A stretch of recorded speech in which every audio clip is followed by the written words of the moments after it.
Salut à tous, c'est Pangdash et bienvenue sur cette vidéo qui continue notre cheminement sur Méthode Sylva, toujours avec Lee. On est sur la deuxième partie de ce podcast-là où, dans la première partie, on vous avait parlé un petit peu du passeport SIGA et là, on va vous parler du face healing de Sylva. Et en l'occurrence, donc, c'est intéressant parce qu'il y a un cours complet qu'il a appelé... qu'il a appelé je ne sais plus quoi, face healing, voilà. What is holistic face healing? C'est ça. Alors sur le cours de Ed. Et toi, tu me disais que c'est quasiment tout le cours de ultra au niveau. Oui, c'est une version alternative de ce que j'ai compris, parce que je n'ai pas regardé en détail, mais le séminaire ultra, en fait, depuis le début du séminaire de base, au départ, il y avait un séminaire supérieur et c'était 3 jours.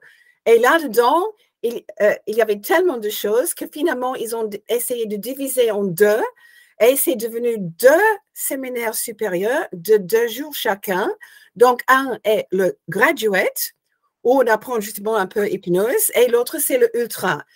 Et là aussi, le thème, même s'il y a d'autres techniques, le thème, c'est healing, guérison. Et il y a plein de petites techniques là-dedans qui sont vraiment basées sur justement les faith healers. Je ne sais pas comment dire faith healers en français, mais le type de guérisseurs partout dans le monde, il y a certaines choses qui sont communes à tous. Donc, José a étudié tout ça.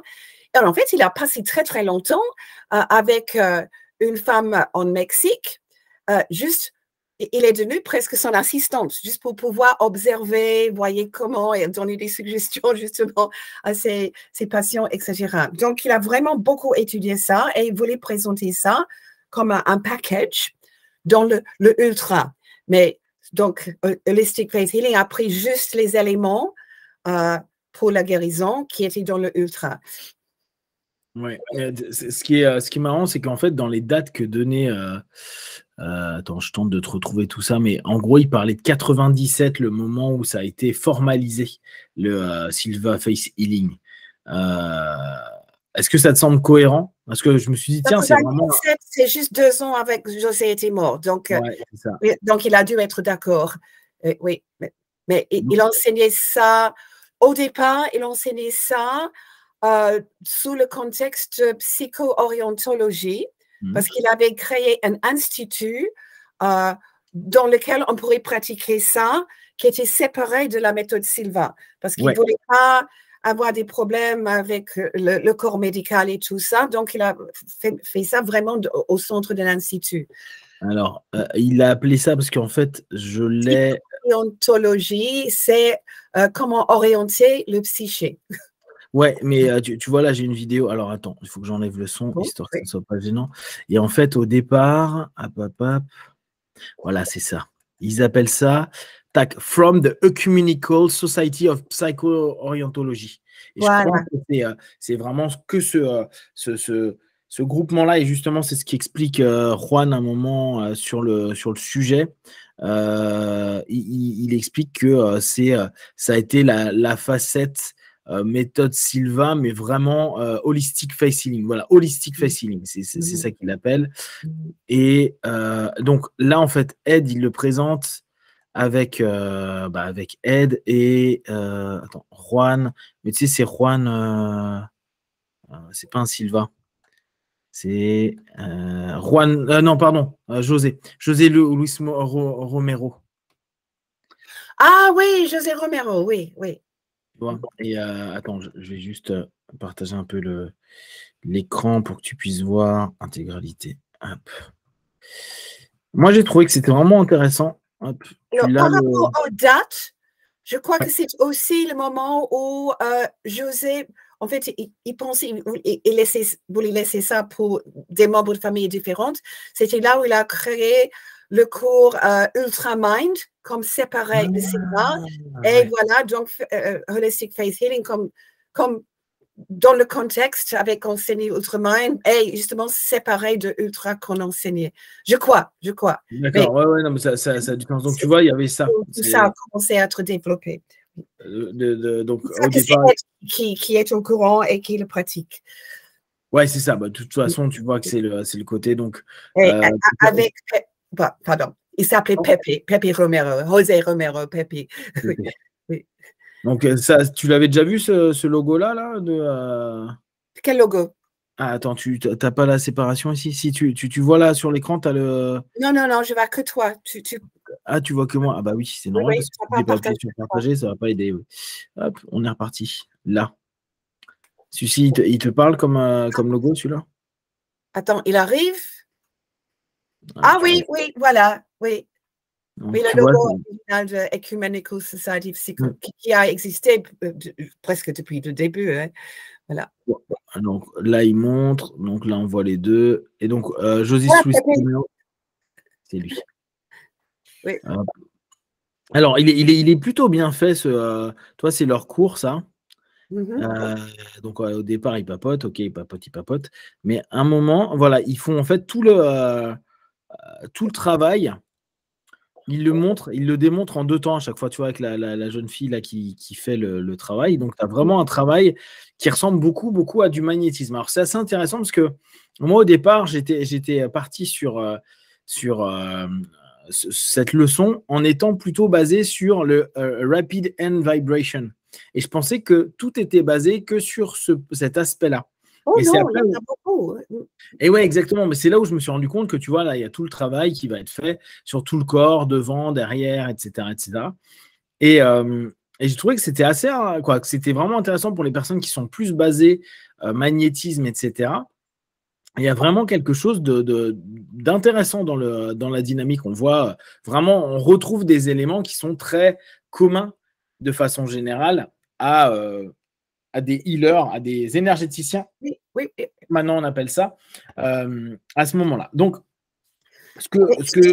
Pardon. ouais. José croyait que tout le monde pourrait le faire. Ce n'était pas un don et on devrait avoir quelque chose de magique dans les mains. Il disait, si vous apprenez les techniques, tout le monde peut le faire. Effectivement, dans le cours, tout le monde se met en deux et chacun pratique sur les autres. Et le but, c'est que tu peux utiliser pour ta propre famille, etc. Bah justement, ce que j'ai aimé, c'est la motivation de départ, comme d'hab.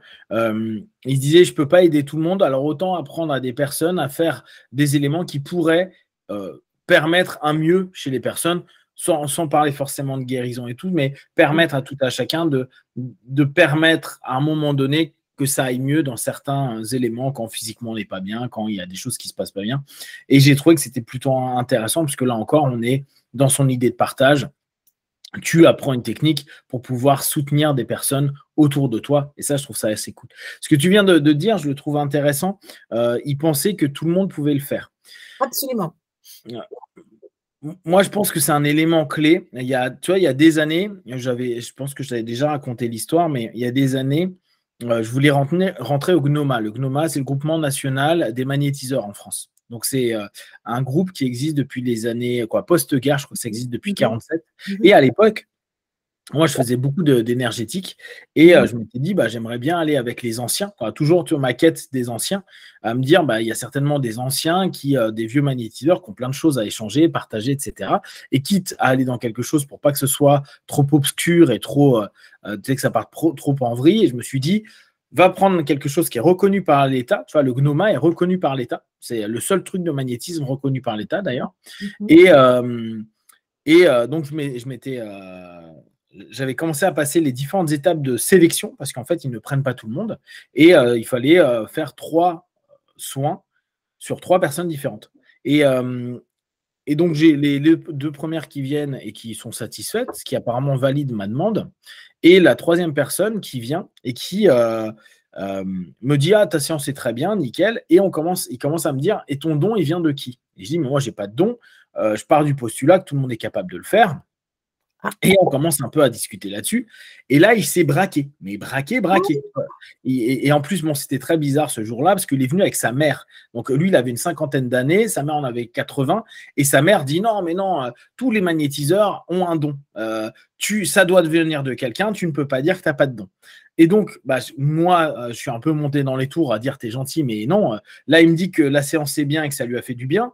Et je te dis que j'ai pas de don. Et maintenant, tu me dis si je dois avoir un don. Donc, on s'est embrouillé, donc tu imagines bien que je ne suis pas rentré parce que, en fait, le gars était le secrétaire général du GNOMA. Donc, bah, même si les deux autres, les deux m'ont rappelé, hein, ils m'ont dit non, mais nous, on a poussé ta candidature. Mais lui, il est secrétaire général à l'époque. Hein. Il était le secrétaire général du GNOMA. Donc, bah, je me suis fait jeter en l'air. Bon, c'est pas grave. Je me suis dit, c'est pas grave. Mais je me suis dit, c'est amusant de te dire que eux qui sont des spécialistes du magnétisme restent dans une volonté de croyance à un moment donné de se dire non, il n'y a que, alors j'exagère le terme, mais il y a des élus, quoi. Il y a ceux qui ont un don. Il y a ceux à qui on a donné quelque chose qui peuvent le faire. Et ça m'avait vachement agacé. D'une génération à une autre. Exactement. Oh, ok. Et tu vois, je trouve que c'est intéressant parce que justement, on sait que tout le monde est capable d'avoir un toucher qui est apaisant, un toucher, sans même parler de magnétisme, hein, sans même parler, là en ce moment je lis pas mal de trucs sur l'hypnose à l'ancienne, donc le mesmérisme et tout ça, mais sans forcément avoir des éléments particuliers. On sait que ne serait-ce que le toucher va apaiser plein de personnes. Il n'y a même pas besoin de magnétisme, c'est juste le contact humain. Oui. Et ça peut calmer des... On apprend aux États-Unis qui s'appelle Touch for Health, qu'on apprend aux infirmières. Et ça n'a rien à voir avec magnétisme, c'est juste, ça donne du confort, ça donne de paix aux patients, ils ont besoin d'être touchés. Bon, donc, oui, mais donc, je crois que il faut comprendre qu'il y a des gens qui sont doués pour ça, mais ils n'ont pas un don. Mais c'est tout à fait autre chose, être doué, parce que là, on le développe, on est passionné, on pratique, etc. C'est comme on peut être doué pour la musique, ou on peut être doué pour avoir une bonne imagination, mais tout le monde a le même, comment dire, potentiel, quoi. Et chacun peut choisir ce qu'on veut développer. Parce qu'on est passionné. Mais oui, donc ensuite, tu es totalement d'accord avec José, alors. Ouais, mais vraiment, parce que moi, j'avais vraiment cette idée-là à me dire, oui. tout le monde peut le faire, il suffit d'apprendre. Et comme tu dis, après, il y en a qui ont des facilités. Tu as des gens qui, par exemple, il y a des gens qui ont des facilités pour courir le 100 mètres, comme tu as des gens qui vont avoir des facilités à courir les marathons. Bon, bah, c'est des facilités. Ce qui ne veut pas dire qu'un mec qui fait le marathon ne pourrait pas faire un 100 mètres ou un 100 mètres ne pourrait pas s'entraîner à faire un marathon. Par contre, il ne serait peut-être pas hyper performant parce qu'il a plus de facilité pour avoir une fibre explosive et faire du 100 mètres, ce qui est logique. Mais l'un n'empêche pas l'autre. Et à cette notion-là, je trouve que c'est intéressant parce que il n'est pas que dans une notion d'énergie. Et ça, j'ai trouvé que c'était chouette. Si on reprend le premier, la première notion qu'il partage, qui est le Rapid Hand Vibration, donc les vibrations rapides des mains, hein, tout simplement. Ça m'a rappelé un système que j'ai étudié et j'ai honte parce que je sais que je n'avais pas super accroché. Et c'était un élément où, pareil, au départ, on touche certains points de la tête. Donc là, je le fais à l'envers, mais parce qu'à la base, vous devez le faire comme ça, mais là, je ne peux pas vous le montrer comme ça, donc ça serait plutôt comme ça. D'accord? Avec les bouts des doigts. Et en fait, là, le travail de José, c'est vraiment travailler sur des vibrations.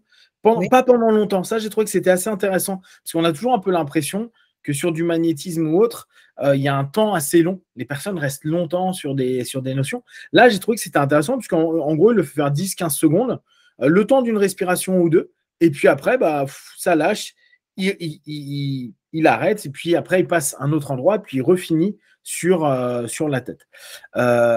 J'ai trouvé que c'était intéressant, parce que ce qu'il disait, et là, c'était José, là, c'est ça, oui, c'est José, celui qui était avec Ed sur la vidéo, oui. qui disait, et ça, j'ai trouvé que c'était cool, c'est ce que je vous disais avant, en gros, si on cherche à mécaniquement permettre au cerveau à rentrer dans 10 cycles par seconde. Et j'ai bien aimé cette notion-là, parce que ce qui est dit indirectement pour nous, hypno, c'est j'induis une transe. C'est purement ça. En physique, je crée quelque chose qui, en plus, est agréable, confusant, saturant. Il y a un peu tout. Hein. On a un vrai processus inductif sympa, avec une petite vibration qui est vraiment chouette si ce n'est pas un truc énervé où ta tête bouge dans tous les sens. Et d'ailleurs, c'est marrant parce que sur la vidéo, on voit un moment Ed qui a les yeux ouverts, et il est barré, mais il est loin. Et pendant qu'il reçoit le truc, il est complètement en train de partir dans sa transe. Et j'ai trouvé ça cool parce que ce qu'il dit, donc ce que José expliquait, hein, on permet à toute personne de rentrer à 10 cycles par seconde pour rentrer en alpha, pour être dans son potentiel. Pour nous, hypnotistes, c'est dire, avec le toucher, j'emmène mon partenaire à pouvoir rentrer dans sa transe pour pouvoir aller communiquer, si on veut, de par mes suggestions physiques, de par mon intention de guérison, de bien-être, de mieux-être, d'amélioration de santé, et un état d'esprit qui est beaucoup plus ouvert à bien-être, mieux-être, possibilité de choses. Ça, j'ai trouvé que c'était super, super intéressant, super intelligent. Comment en cours, toi, tu as vu les personnes, donc toi, tu as eu la chance de le voir souvent, comment tu vois, quel retour tu as en général sur ce travail de vibration de main? Une fois qu'ils ont compris qu'il ne faut pas vraiment secouer la tête, on secoue plutôt ses propres mains en dos. Et on ne traverse pas tellement le mouvement, mais la vibration. C'est vraiment tout comme ça. Donc là, c'est agréable. Mais normalement, on doit travailler la pièce et arrêter les gens parce que le pauvre partenaire est en train de... Mais quand c'est très délicat comme ça, on sent juste les vibrations, les gens aiment bien. Hein. Bien sûr, bien sûr.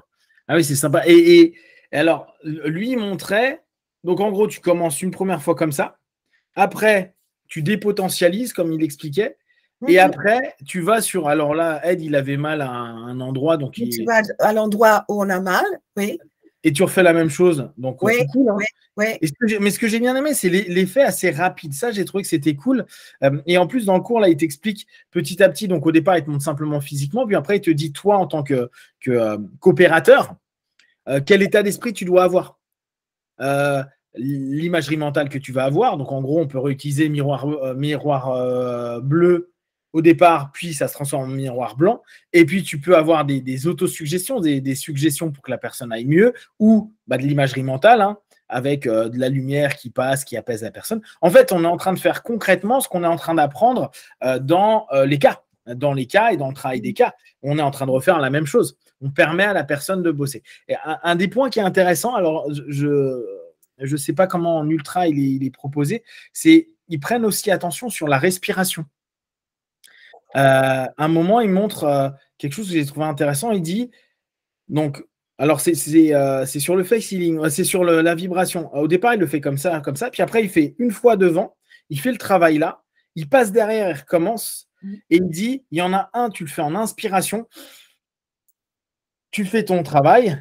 Et quand tu passes derrière, tu le fais en expiration. Tu dois vider tes poumons.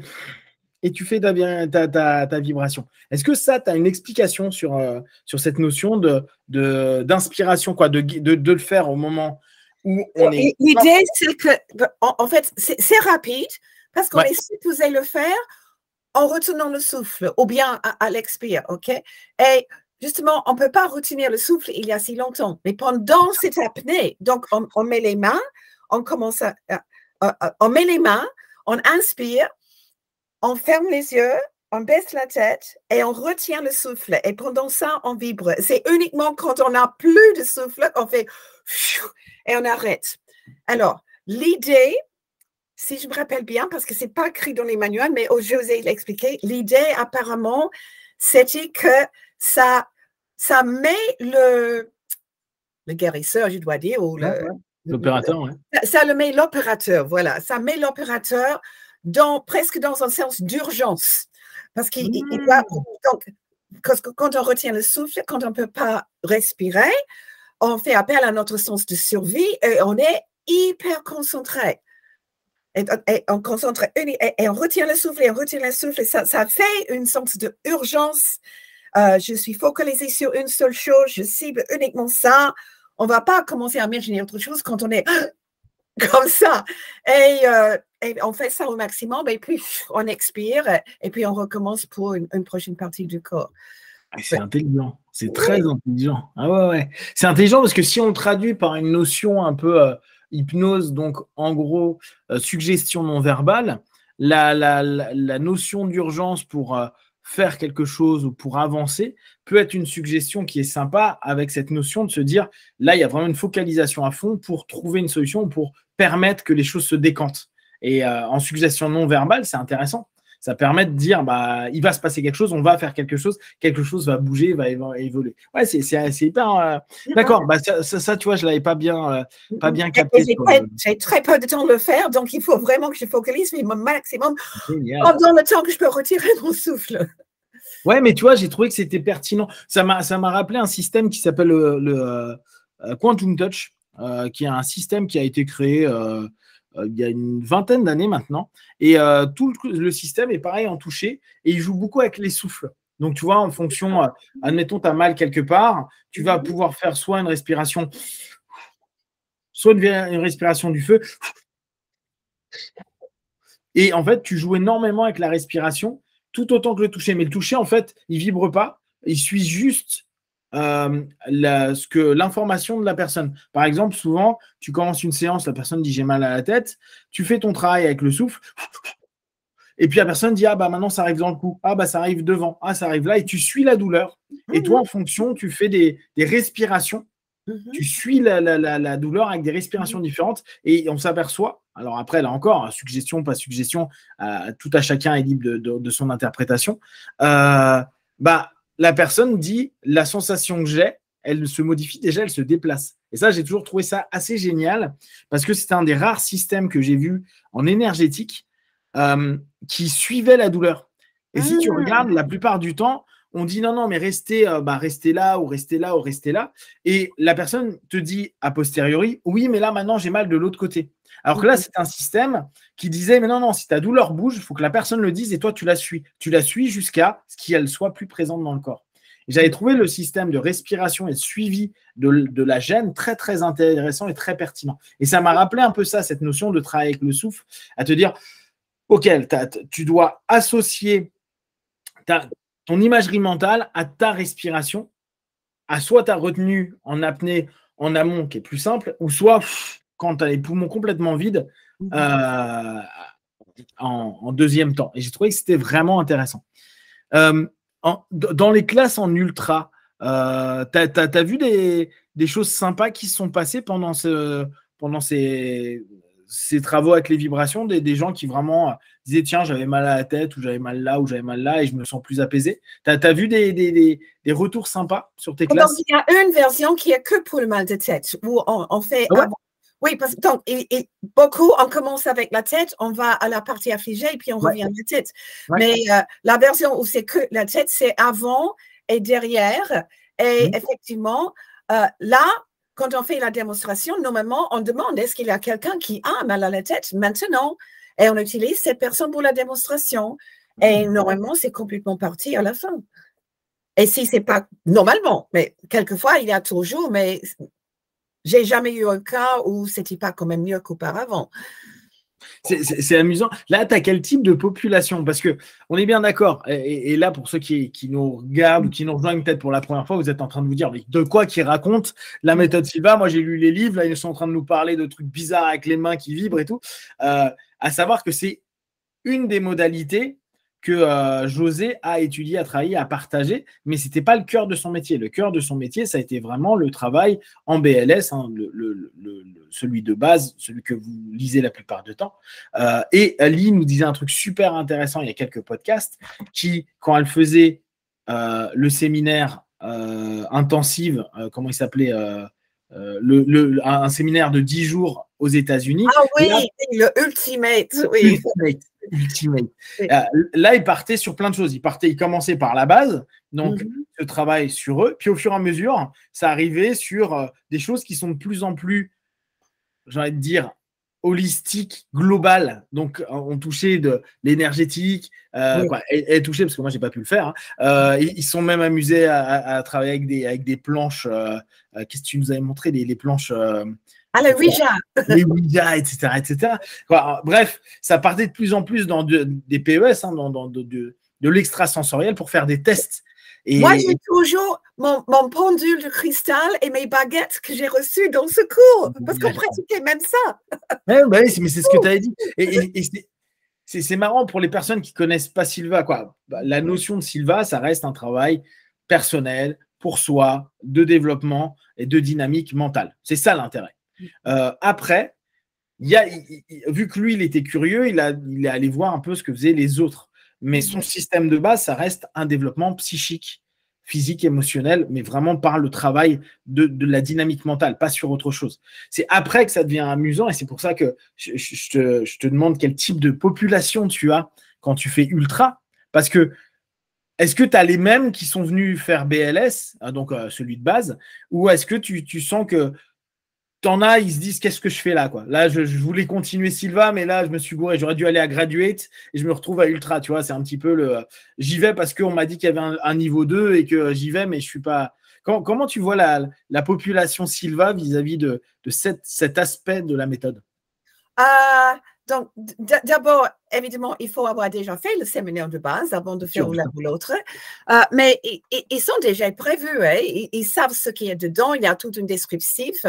Mais ce n'est pas que cela. Il y a plein d'autres techniques. Moi, je rappelle, quand José lui-même avait fait, j'ai traduit, il y avait 30 techniques différentes qu'on allait apprendre dans le ultra. Et peut-être la moitié de ça était imposition des mains, vibration, etc. Au point où, il y avait même des gens qui disaient, on n'a pas fait encore numéro 27. C'est ce qu'on va faire, c'est parce que tout le monde est en train de vérifier qu'il faisait toutes les techniques. Mais, non, en fait, il y a maintes choses dedans, mais c'est vrai que si on va faire le ultra, on aurait une grande surprise si on ne savait pas ce qui était dedans, parce que c'est totalement différent du cours de base où c'est uniquement dans le mental. Ouais. Donc là, on est vraiment dans la présence physique de la personne, on prend des mouvements, des vibrations, justement. Donc, c'est vraiment quelque chose qui est très physique qu'on doit apprendre à faire et on passe beaucoup de temps dans la pratique. Alors, pour les gens qui... Bon, la plupart, ils connaissent déjà, mais imagine que quelqu'un arrivait sans aucune intention, je crois qu'il sera un peu surpris quand même. Oh là là, je ne savais pas qu'on faisait ce type de choses. Mais en France, on a dû faire très attention à cela, parce que depuis toute l'histoire des sectes et tout ça, toute application des mains, etc. Donc, c'est pour ça que moi, jusqu'à maintenant, j'ai toujours invité Laszlo Domjan, qui est le directeur Silva en Suisse et qui est lui-même médecin. Donc, son approche était vraiment respectant le corps médical, en expliquant de façon mais vraiment très pratique pourquoi on faisait ceci et cela. Et c'était beaucoup plus facile à accepter pour les gens qui croyaient, oh là, tout ça, c'est un peu ésotérique, je ne sais pas. Et voilà. Laszlo, tu dis, il est en Suisse ou en Hongrie? Je pensais qu'il était en Hongrie. Il est en Hongrie, oui. Ah oui, d'accord. Oui, non, c'est donc le responsable Hongrie. Ah oui, Hongrie, oui. Ouais, responsable pour la Hongrie, oui, pardon. Ah ouais, non, mais c'était juste pour remettre. D'accord. L'année prochaine, je vais demander la dame qui est directrice de la Suisse. C'était peut-être ça. Oui. C'est pour ça. Je me suis dit, tiens, là, il y a eu un croisement. Yes, oui. Donc l'année prochaine, logiquement. Moi, je n'ai jamais fait la formation. Moi, je n'ai jamais vu présenter moi-même en France. Donc, c'est pour ça que j'ai invité Laszlo. Et Marietta aussi est formée pour le présenter. Et en plus, elle peut le faire aussi directement en français. Ouais, parce que j'étais tout traduit. Donc là, pour les Silva, ceux qui ont déjà le BLS et qui ont envie de voir cet aspect-là, hein, là encore, je pense que c'est important, soyez clair avec vous et voyez ce que vous attendez. Si on reprend ce qu'on disait tout à l'heure sur la première partie, ayez un objectif. Peut-être que c'est par curiosité, peut-être que c'est pour apprendre quelque chose de nouveau, peut-être que c'est pour vous amuser, peut-être que c'est pour vivre quelque chose. Soyez clair, parce que c'est sûr, ça peut ne pas parler à tout le monde. Moi, par exemple, j'étais quelqu'un qui était énormément dans l'énergétique, et puis avec beaucoup le travail de l'hypnose, j'ai beaucoup diminué le principal énergétique. Je suis plus sur d'autres notions. Mais je peux comprendre, moi je me souviens à l'époque des gens qui disaient mais non ça marche pas, c'est n'importe quoi, et ce que je comprenais parce que c'était pas leur notion et leur perception des choses. Mais quand vous allez découvrir des choses comme ça, allez-y tout le temps avec un esprit, ce que j'aimais bien c'était ce que disait Calbanian, c'est allez-y avec l'esprit de la feuille blanche, c'est-à-dire venez neutre, voyez ce qu'on écrit dessus, si ça vous plaît, ça vous plaît pas, il n'y a pas quelque chose on n'impose rien, quoi que ce soit. Mais c'est amusant, je trouve, de voir autre chose, surtout. Et là, tu as dit quelque chose qui, moi, m'a marqué. On travaille sur les personnes en direct, on travaille directement sur la personne. Or, souvenez-vous, sur la méthode, dans le BLS, celui de base, on ne travaille jamais avec une personne qui est avec nous. Et ça, je ne sais pas si vous remarquez quand même la grosse différence. Il y a un élément où on dit on travaille d'un point de vue psychique, c'est quand même notre boulot. Donc là, on parle des cas, on parle du 4e jour.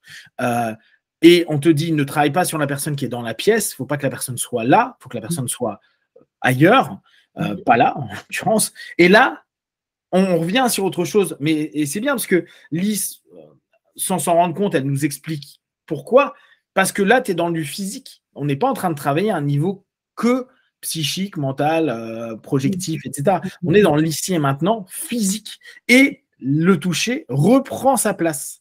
Le contact reprend sa place. Le contact concret entre deux esprits, je ne sais pas, après chacun va le nommer à sa façon, mais en tout cas une connexion d'intention qui est donc non palpable, ne se fait pas dans la même pièce. Par contre, la notion physique se fait dans cet ici et maintenant et tu travailles dans cet ici et maintenant. Et maintenant, ma question sera, est-ce que si par exemple, je me dis, tiens, tu me dis, Pang, j'ai mal à la tête, et que je dis, attends, je vais m'occuper de toi et je suis chez moi et que je commence à faire ce travail-là à distance, est-ce que, à ton avis, il y a des retours?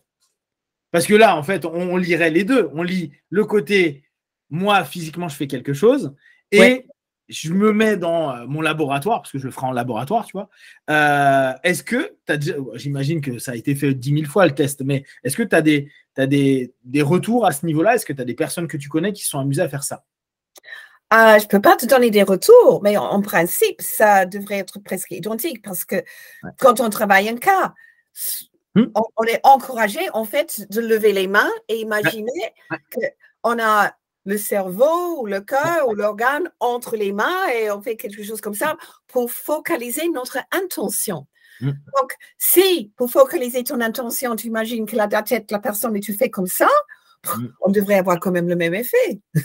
Je pense aussi, non, mais tu vois, ça c'est intéressant. Quand on fait une réunion d'anciens, ce serait peut-être un truc sympa à leur rappeler, de ne pas hésiter à faire des passes, à ne pas hésiter en fonction de leurs croyances, leur manière de fonctionner, etc. Mais vu qu'il y a souvent des gens qui sont assez polyvalents, qui font d'autres systèmes à côté, vu que souvent les personnes restent comme ça, c'est vrai que si on commence à leur dire, mais n'hésite pas à utiliser la vibration, n'hésite pas à utiliser le toucher, la caresse, enlever, bon ça on l'avait vu avec Isabella, etc. Mais il y a vraiment des choses super sympas à mettre en place et justement ce côté de toucher, pourquoi pas le faire pendant les cas aussi et avoir ce double test et cette double possibilité potentiellement de faire du bien à quelqu'un. Toujours la même chose, notre but est Et moi, je suis très reconnaissante que tu as trouvé ces anciennes vidéos parce que moi, je savais pas les vidéos d'Isabelle qui est toujours en train de vraiment, on voit ce qu'elle a dans les mains presque. Elle est presque comme une mime. Parce que j'ai toujours dit, c'est mieux d'utiliser les mains. J'ai toujours dit, Isabelle faisait toujours comme ça. Mais quand les gens voient même 1 minute d'une vidéo, là, ils apprennent. Et depuis justement que j'ai commencé à montrer juste une toute petite partie des vidéos, j'ai beaucoup plus de stagiaires qui commencent à utiliser les mains. C'est bien. Bien sûr. Oui. Donc ça peut être un plus. Et donc, ça peut être marrant pour les personnes qui iront faire l'ultra, mais de voir comment vous pouvez compléter votre cheminement de base en 404 au niveau des cas et tout ce travail subjectif qui est intéressant. Où là, ce coup-ci, ça devient un travail quasi objectif parce qu'on a dû toucher, même si on n'est pas en train de faire une manipulation de la tête, on ne fait pas de l'ostéopathie, on ne fait rien. C'est vraiment le bout des doigts et c'est juste une petite vibration, comme on l'a dit précédemment, pour mécaniquement mettre la personne à son niveau pour après faire un travail dessus qui est intéressant. Je pense qu'on reviendra un peu dessus peut-être la semaine prochaine parce qu'il y a encore pas mal de choses à te dire. Là, on a parlé juste des vibrations, mais il y a tout un travail de passe, il y a un travail complet en fait. Moi, j'ai été étonné dans le cours à me dire ah mais ouais, d'accord, il a développé ses propres passes. Oui. Il dit, voilà, tu as les passes comme ça quand tu es sur le côté, tu as les passes comme ça quand tu es vers le bas. Tu as une notion de croisement des mains. J'ai trouvé très intéressant. Ouais, je te montrerai sur la vidéo. En fait, tu prends, la personne a les mains comme ça, tu lui prends et tu dois croiser les mains. Et en fait, vos mains… pardon. Oui, exact, oui. Donc, tu prends comme si tu vas serrer la main et puis tu prends comme ça aussi. Oui. Exactement. On imagine que ça traverse, oui. Exactement. il y a des mouvements où, au lieu de faire des passes, on fait comme si on est en train de remuer comment dire, des vagues de mouvements dans l'ITER. Donc, il y a tout de suite. C'est vraiment super travaillé. Hein, il faut l'apprendre. Ouais, non, mais tu vois, alors ça a été quelque chose que je trouve sympa parce que pour moi, clairement, Silva, bah, tu le sais, hein, c'est un méga hypno. Et je trouve ça génial qu'il ait cette curiosité, cette envie, en ayant la compréhension en plus de la force de la suggestion, la force de. Bref, c'est un maître hypnotiste, le gars. Il sait et il a quand même ce plaisir d'enseigner un travail sur du magnétisme qui reviendrait en fait aux origines de l'hypnose. Si on reprend nos sémantiques, on revient sur des principes mesmériques. Mais lui, il parle pas trop de fluide. Je trouve qu'il a une intelligence vraiment adaptée, surtout pour une fin de XXe siècle. Il va pas trop parler de fluide animal, etc., qui aujourd'hui a été mis. On a prouvé que c'était pas réellement ça, même s'il se passe des choses automatiquement, parce que on a un peu d'électricité entre guillemets entre les mains, etc. Mais je trouve que c'est intéressant la manière dont il va en parler. Après, vu qu'il dit c'est vous qui projetez, c'est vous qui voyez, c'est vous qui imaginez, on est toujours dans c'est toi et tes croyances, c'est toi et ton imagination, c'est toi et ta visualisation. Et je trouve que c'est cool parce qu'une fois de plus, même si ça peut paraître revenir à quelque chose plus ancien, type du magnétisme, il est toujours dans son principe de alpha, travail et conditionnement en alpha, visualisation. Il utilise les mêmes choses, sauf qu'il le met dans un modèle physique. Donc après, il a appris, développé, vu, observé, testé. Mais c'est un vrai. En fait, il a créé un protocole de magnétisme. Le mot magnétisme, on devrait l'enlever, mais pour nous faire comprendre, c'est un peu l'idée. Et je trouve ça assez chouette parce que jusqu'à 97, là, je crois qu'il y a des vidéos qui doivent dater de ces périodes-là. C'est carrément chouette d'avoir encore cette ouverture d'esprit après 60 ans ou 70 ans à se poser des questions sur les sujets et toujours en étant dans cette volonté d'aider. Et lui, l'idée vraiment de cette notion-là, holistic face healing, c'est vraiment de dire si vous pouvez aider les autres. Génial.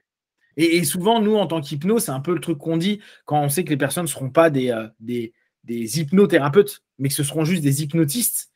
Dire oui, mais bon, quand ton enfant a un peu mal ou quand ton mari ou ta femme a tel ou tel problème, si tu peux lui apaiser une douleur, ne serait-ce que pour aller chez le médecin demain, etc. C'est ça, c'est l'hypnotiste du quotidien, celui qui peut faire un petit quelque chose qui permet d'aller un peu mieux et en tout cas moins mal. Et ça, c'est super bien et on est dans cet état d'esprit-là. Tout à fait. Est-ce que tu as quelque chose à rajouter? On en reparlera un petit peu, mais par rapport à tout ce qu'on a dit. J'ai plein de belles histoires, mais si on va continuer la prochaine fois, oui, j'aimerais te montrer justement comment José a aperçu justement une femme qui pratiquait faith healing, mais qui pratiquait aussi la suggestion hypnotique. Donc, ça serait intéressant de voir comment il combiner. Oui. Ok, je le note pour la semaine prochaine, comme ça on n'a pas de contrat. Génial. Au top. Oui, alors, une fois de plus, je vous remercie tous pour le temps que vous avez pris pour répondre. Là, on a 272 réponses, donc on est quasiment arrivé à ce qu'on a fait la dernière fois. Donc, grand merci.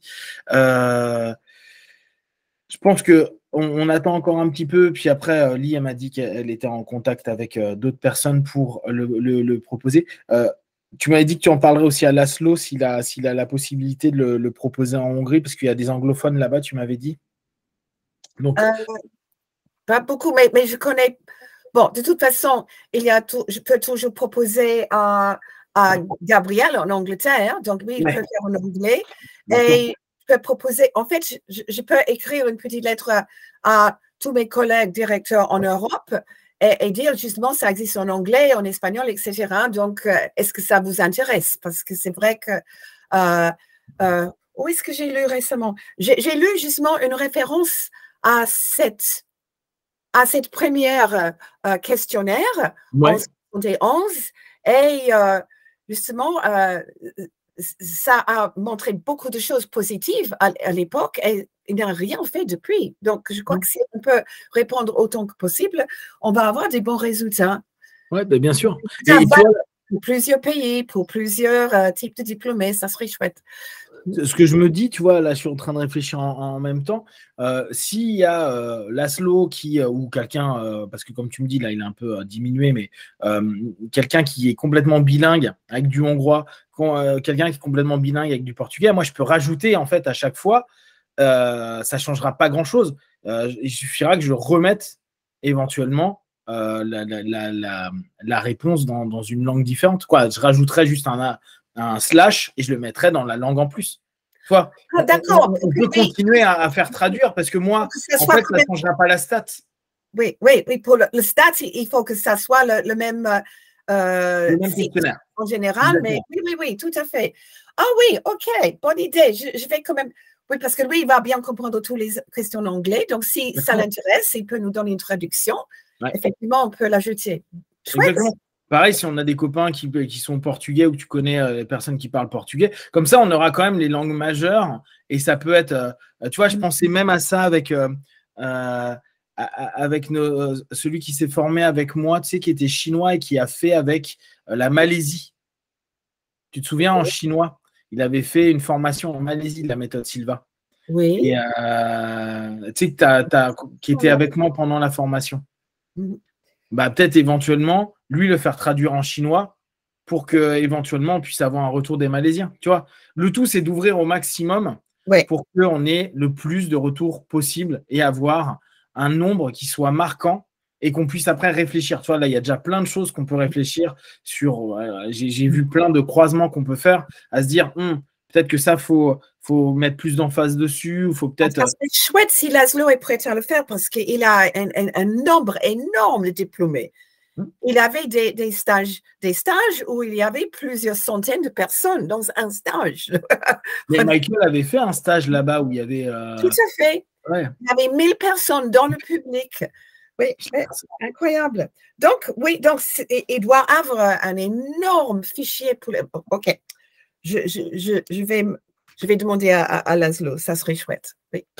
Au top. Donc, nous, on continue à ce niveau-là. Encore merci pour tous vos retours. Ça va bien nous aider. Et puis, comme disait Lee, si on montre qu'en Europe, on se bouge les fesses à ce sujet-là, il y a de fortes chances qu'après, on le renvoie aux États-Unis pour que Diana puisse le diffuser de son côté. Parce que, en fait, comme disait Lee, la méthode aujourd'hui, elle est beaucoup plus pratiquée par chez nous en Europe qu'aux États-Unis. Donc, autant qu'on reprenne le lead de façon constructive afin que la méthode puisse se repenser pour que ce soit que ça touche des nouvelles personnes et que ça puisse aider plus de personnes. Et je pense qu'il y a vraiment quelque chose à faire.